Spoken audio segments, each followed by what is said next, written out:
for Cook Travel Fest. Hello guys! Japan! Sagot sa kahirapan! Hi Joyce! Say hi everyone! Hi guys! Luz! Say hi! Ano ba yung Luz? Hello! Welcome to the Cook Travel Fest. And wala ka ng mic bigla. Good afternoon po sa inyo lahat. Thank you for joining us today. Tinapos ko na. Sobrang Nakaumpisa pa lang eh. Oo, kanina pa nila kayo inaabangan. Siyempre kanina umiikot sila for all of the travel deals. But of course, we're here to talk about traveling as a family. Because you know, kanina sabi ko nga, it's fun to travel with family, but it's also very difficult. Sometimes it has its repercussions. I have to start though, I read a lot of the stories for Lucho. So I know that you guys traveled together before you even had children. What was it like transitioning from traveling as a couple and now traveling with 3 kids? Sa mga tatay, when you're traveling with your wife and then your kids, the best plan is to, pagpasok naman kasi sa budget, umuo ka na lang. Yun lang yun. Huwag ka nang kumontra. Happy with happy life. Pick your battles na lang. Kasi, especially like my wife is in the habit of planning the trips herself and with the kids. So ako, kung hindi naman problema yung budget, of course, the husband and the wife has to determine the budget. You can't go overboard. But once it's pwede, kung posible, umuha ka na lang. And then, umentra ka na lang pagka medyo meron mga i-adjust na lang. Kung may overboard na ng konti. Yun. Ako yun yung suggestion sa mga tatay. Oo nga. Siyempre, kailangan meron kang planning talaga. Of course. When it comes to family trips, no, is that number 1? It's planning talaga. Research. Research. Yes, yeah. We have many tools around us. Meron naman tayo Facebook, may Instagram, there's Google. You know, use these these tools that we have to plan your trips properly. Even down to the last minute, maganda sana. Para maging spontaneous yung trip, is you plan it very well. Because once you've got the backbone covered, then you can freestyle everything. How about you, Mr. Jai? Ano yung mga kailangan mong i-consider when you started to plan na, oh my gosh, now we have to travel with 3 kids. And I'm sure na may time na toddlers pa sila, di ba? They were younger. What was the planning like on your side naman? It's syempre each kid is different, di ba? Like ate is 14, Lucho is 8, and Bunny is 3 now. How old are you? 3. So, you also have to consider kung ano talaga yung gusto nila even before ka pa magplano. Kasi kami nila, we love surprising our kids with trips. And paminsan, sa way na yun, pag sinasurprise namin sila, naplano na namin.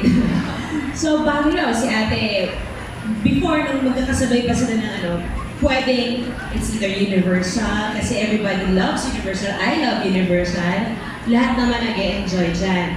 Yung food, isa yan sa dapat i-consider kasi yes, it's you. Each one of them is different. Like Kuya loves beef, Luna loves pizza and pasta, Ate loves everything. So Ate loves One Direction. ano na? Why don't we na? Why don't we na?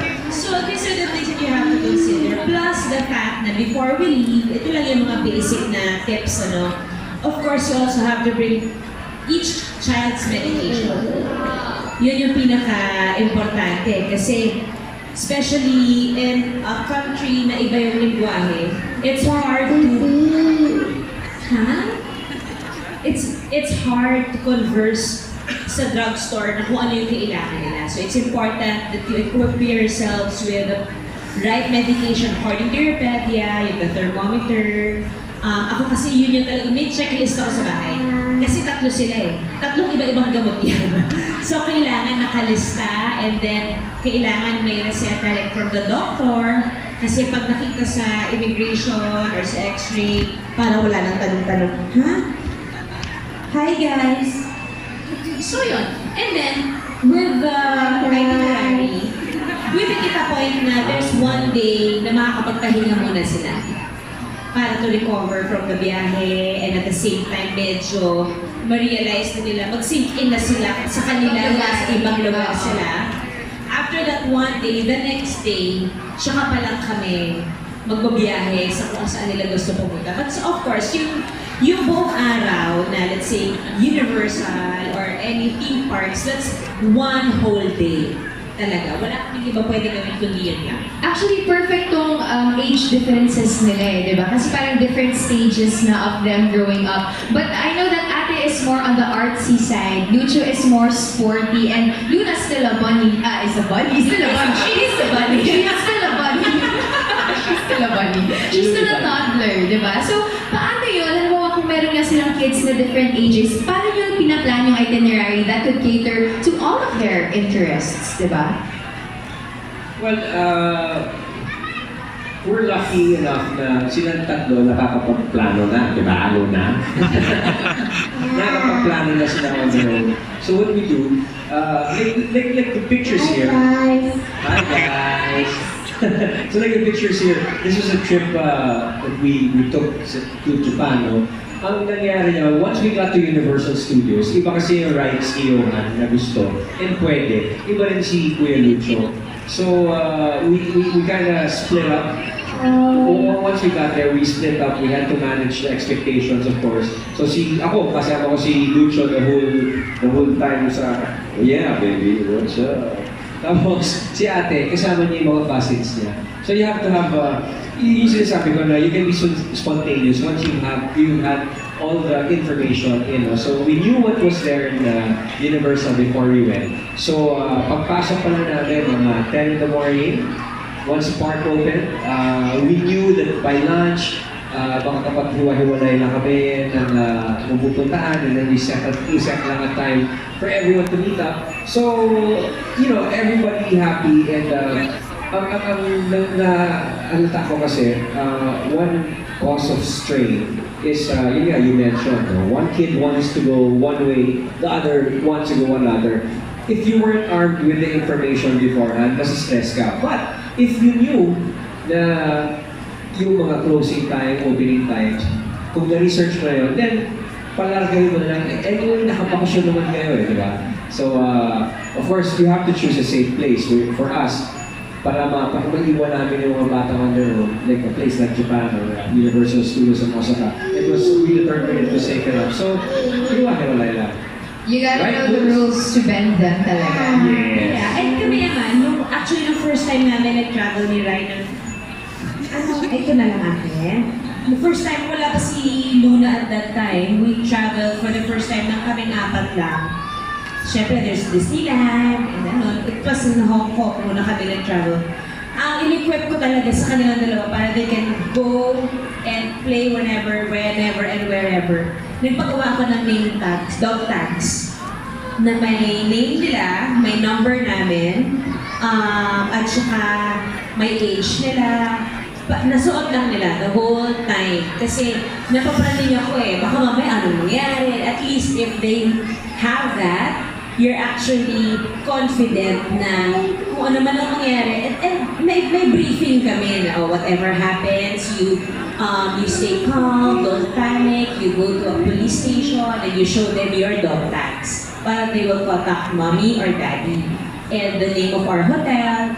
It's very important that you include your children when planning para they also become responsible while on the trip. Kami namang lima, we're just lucky na 5 years apart ang bawat isa sa kanila. So ate can take care of Lucho, Lucho can actually take care of Luna, ate can take care of Luna, mommy and daddy can have some mommy and daddy time sa gabi. Pero mga 3 oras lang yun. Kain tayo mabilis! Balik tayo agad! Kasi inisip mo baka pagbalik namin sa kwarto, wala na yung TV. Alam mo yun, pero we're blessed to have very responsible children. That's one of our favorite things to do abroad. It's to exercise independence. You know, in Osaka, remember when we left you at that place where you, kasi gusto namin noodles, gusto nila rice.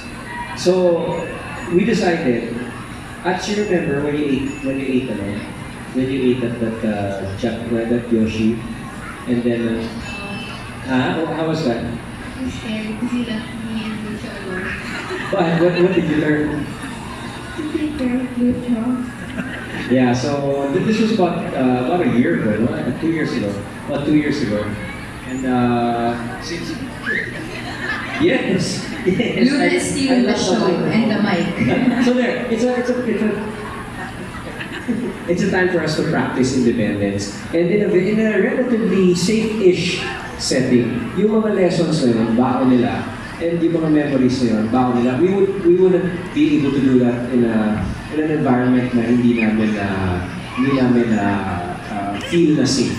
So those little things. And it's nice kasi makikita mo sila to have their own adventures and to really learn to be more independent, but at the same time know the boundaries of their independence, diba? And take care of one another. But you know, since you touched on that already, why do you think it's so important for families to start traveling even when the kids are still kind of young? What's the importance of traveling as a family?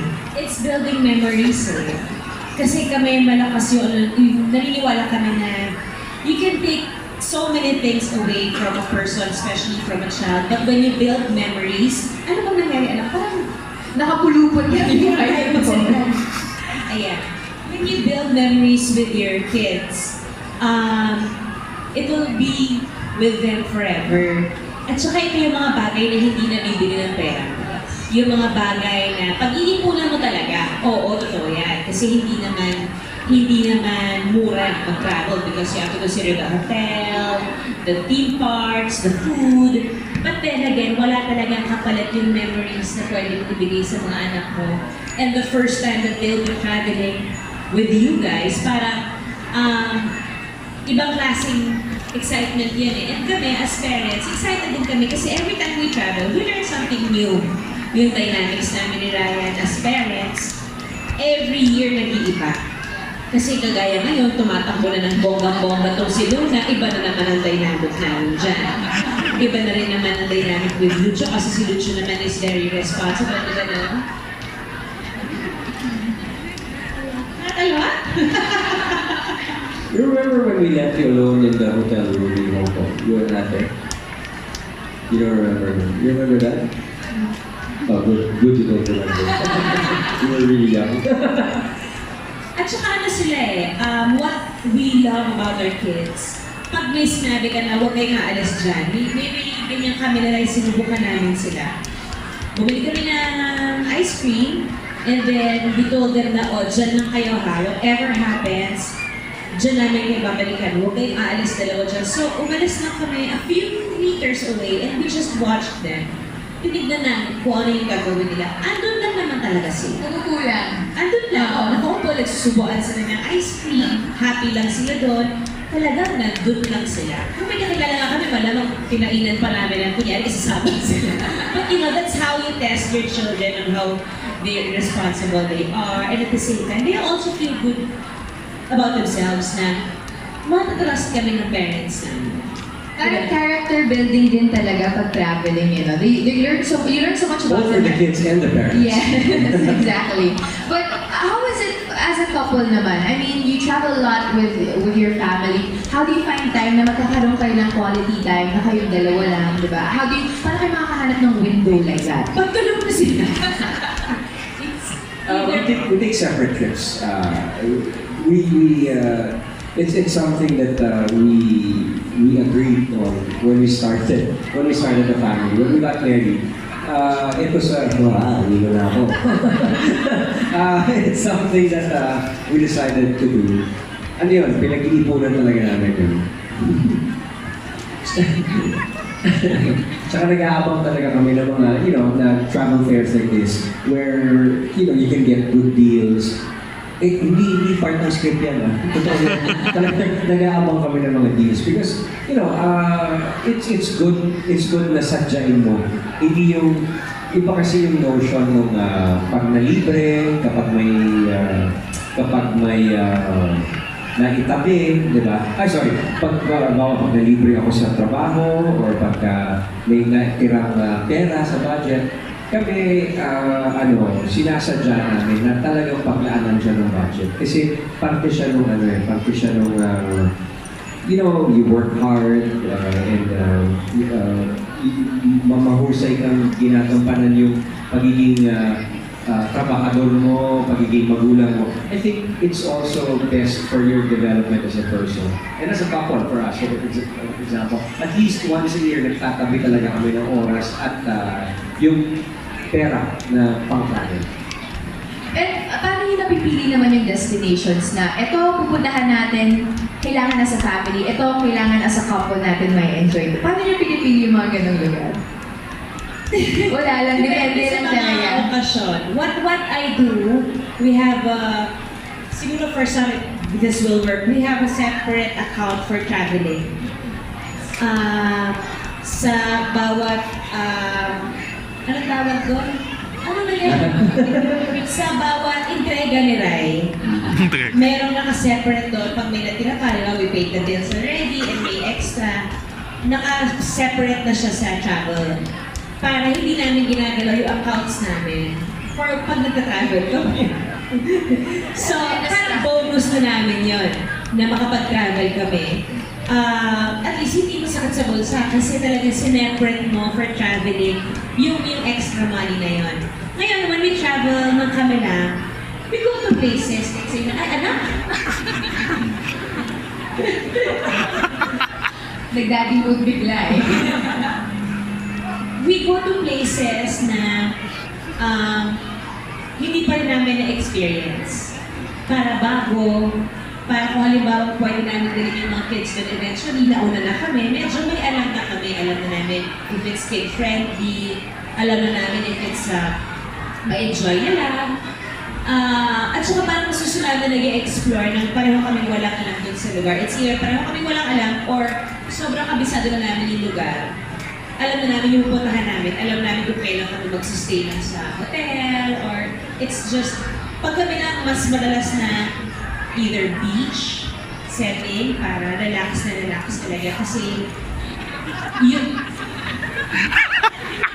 kasi nga don't run, diba? Oh my God! Oh my God! Kasi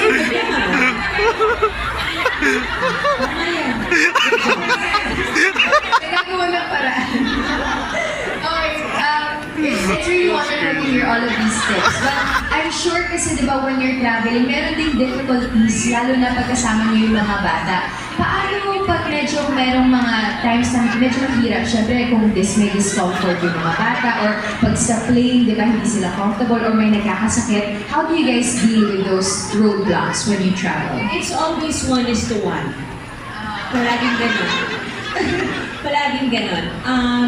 Pag halimbawa, may mga moments kasi na it's always ate will get sick, or may time na si kuya naman will get sick. So may isa may iwan sa amin sa hotel, pero the other kids will still continue doon sa plano. Pero syempre, kung sino yung may sakit, we have to make them understand na we cannot go kasi mas lalala yung sakit mo. But hindi naman mahirap, ha? What?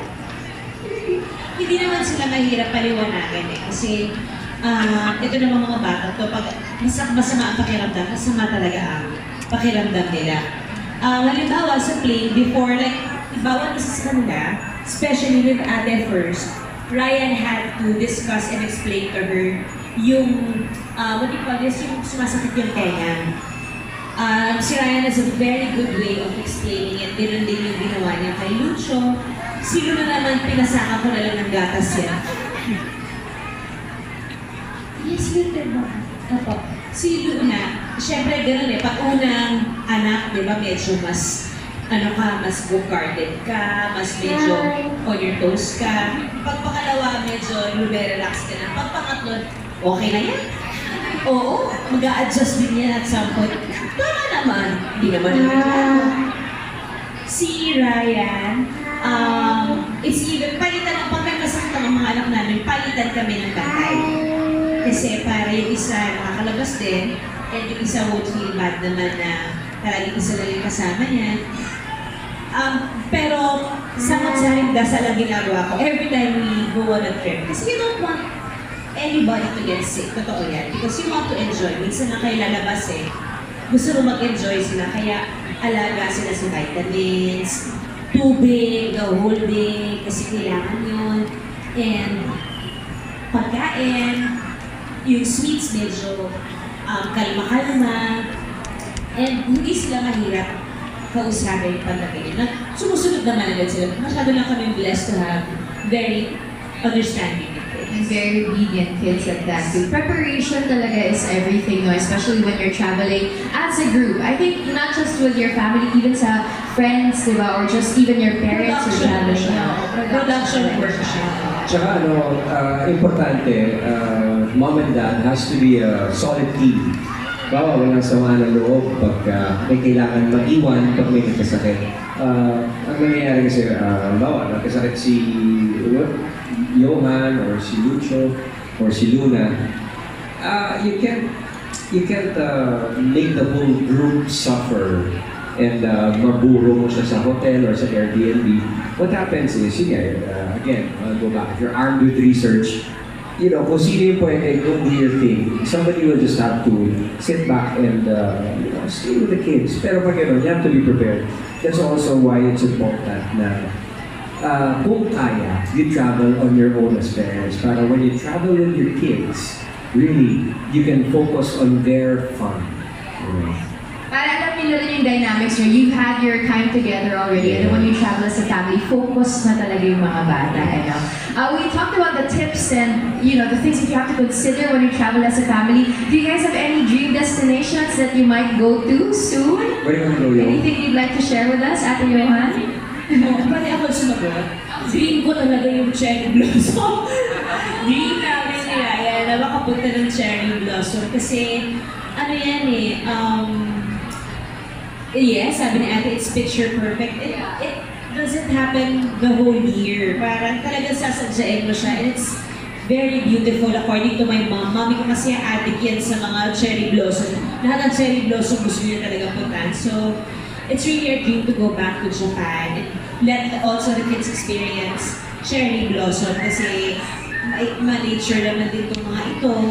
And parang napaka-romantic kasi yung setup. And now that we have 3 kids, I want to have a picture with the whole family sa cherry blossom.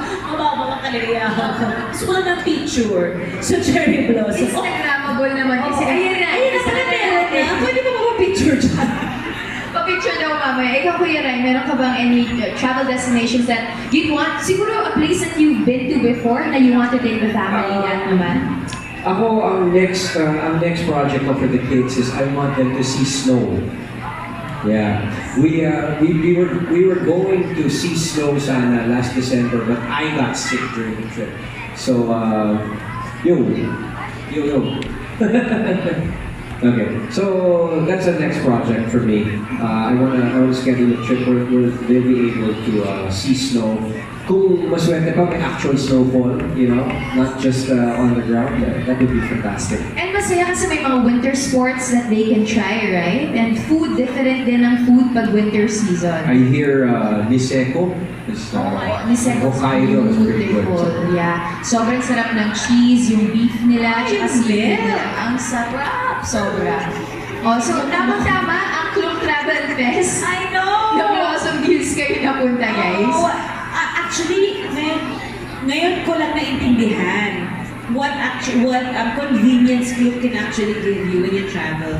Hindi kasi ako, mag-games akong tao, hindi ko alam yung mga app na yun. Ang alam ko lang online app yung mga shopping. Meron na rin palang app, club, wherein you can actually plan your travel with exclusive discounts, may tours lang involved. Parang ginawa nila, red carpet na nila ang traveling for everyone na hindi kailangan magastos ng malaki. And it's so convenient. Parang nakaka-inspire na mag-ipon and actually experience the world nang hindi mo kailangan ma-hassle. Parang, ang galing nyo naman, look! Patayo lang kayo! Oo nga. Planning made easy talaga, especially traveling with family. Hindi mo na kailangan ng, it's very hassle-free, as you mentioned. Everything's on the app or on the website. Now, finally, do you have any final tips for anybody here who's been wanting to take their families out on a travel trip abroad? Any general tips for everyone here this afternoon? to the moms and dads, especially the dads who want to bring the big bulky cameras, always bring the camera na simple para matutukan nyo yung mga anak nyo. Kasi pag nagkabibwisit na kayo sa dami ng dala ninyo, tapos nabibwisit na yung mga anak nyo kasi naaanoy na sila. I see nodding heads here. Ang dami gumagano. And also, bring the simplest camera you can bring. And then, when you take pictures, ang suggestion ko, huwag nyo silang tawagin to smile. What you actually do is you enjoy them from a distance, you know, and then observe your family and watch them and take photos. That will really capture the essence of your kids during travel. Huwag nyo silang ipasmile kasi ako, nung una yung mga litrato ni Luce, pag nakasmile, so I learned not to ask them to pose. Really watch and enjoy your family as you travel. Ako naman, para sa mga OC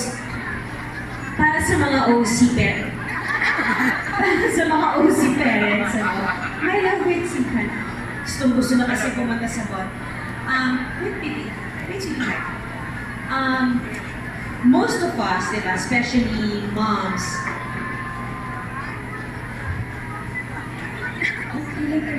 You want to what? Normally yan, sa simula pa lang ng day one, you have your set of itineraries already. May timeline yan, you have to leave at this time, you have to... Don't stress yourself too much with time. It's okay na mag-change your plans.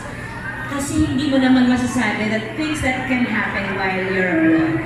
And sayang ang miles if you stress yourself with these little things. Just the thought na you took your time out to save your money, you want to bring your kids with you, the children will feel how stressed you are, and magsisimula na silang hindi ma-enjoy, ikaw din hindi mo ma-enjoy. So just allow these things to happen. You learn from it at the end of the day, and at the same time, hindi mo naman talaga mapipigilan na meron at meron hindi mo susunod sa plan mo. So it's totally fine, let it go. And magkaroon ka lang ng option B if somebody gets sick. It's always nice to have an option B or plan B when traveling kasi most of the time, hindi yun ang nasusunod. It's also if you're traveling with a big group, it's better to get a private tour na lang rather than a group tour kasi there's a certain time that you have to be in the lobby. Paano pag hindi nagising lahat ng bata ng sabay-sabay, paliliguan mo isa-isa. So, masistress ka na kagad, na bad trip ka na. Sayang naman. Yung ipinunta mo at ibiniyahe mo doon. So, you just really have fun. Have fun, allow things to happen, and just learn from it. That's the most important thing naman when you're traveling. At the end of the day, when you get home, you learn something from it, and what's important is you bring back good memories. Kasi all the kids, gano'n din. Mararamdaman nila when you're stressed, mararamdaman nila when you're happy, and they will really appreciate that you're just letting them be. And allow the kids to run around, allow the kids to get dirty. Okay lang yan. Minsan lang naman kayo magta-travel. Totoo talaga yun. Meron kang research, meron kang preparation, but at the end of the day, you have to go back to your why. Why are you even traveling in the first place, right? It's for the family to bond, it's for the kids to grow, and it's for the parents to really grow new dynamics. Yes, the more you plan things na gusto mo on the dot, the more that it doesn't happen. Especially when you have kids, you have to consider na anak. You have to consider na matapos ko na ito. You have to consider na you can go, sweetheart, sige na, umalis ka na. Then pala, buti na lang. Okay. Saan ka pupunta? She found a plane. Oh, ayun. Okay, you have your friend na. So allow these things na magbago. Okay lang. Kung minsan, yung mga changes na yun pa yung nagpapa-excite sa biyahe ninyo. Yung mga unexpected na changes, yun pa yung mas naaalala ninyo sa buong travel na ginawa niyo. So, it's totally fine. Masaya mag-travel. And at the same time, masaya din naman kung minsan na hindi nasusunod yung plan. Minsan mas okay na yun. Kailangan merong plano pero merong spontaneity na kailangan din when it comes to any of your travels. Words of wisdoms and great tips for traveling. Give it once again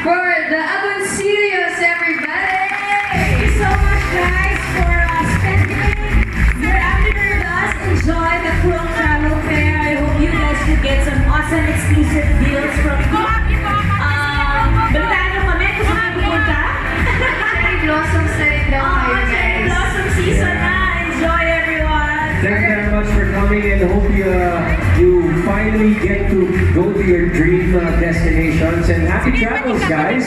We'll see you abroad. See you very soon. Kaya we just have you guys here in the center for a photo op. Once again, Mr. Ryan Agoncillo, Ms. Judy Santos Agoncillo. Thanks, guys. And of course, we would like to thank Club for inviting us. Thanks, over. Club, for having us. Very, very much for Fantastic. Thank you. inviting us. Ate Johan, Kuya Lucho, and Looney Bunny is also joining us here this afternoon. Thank you very much, everybody.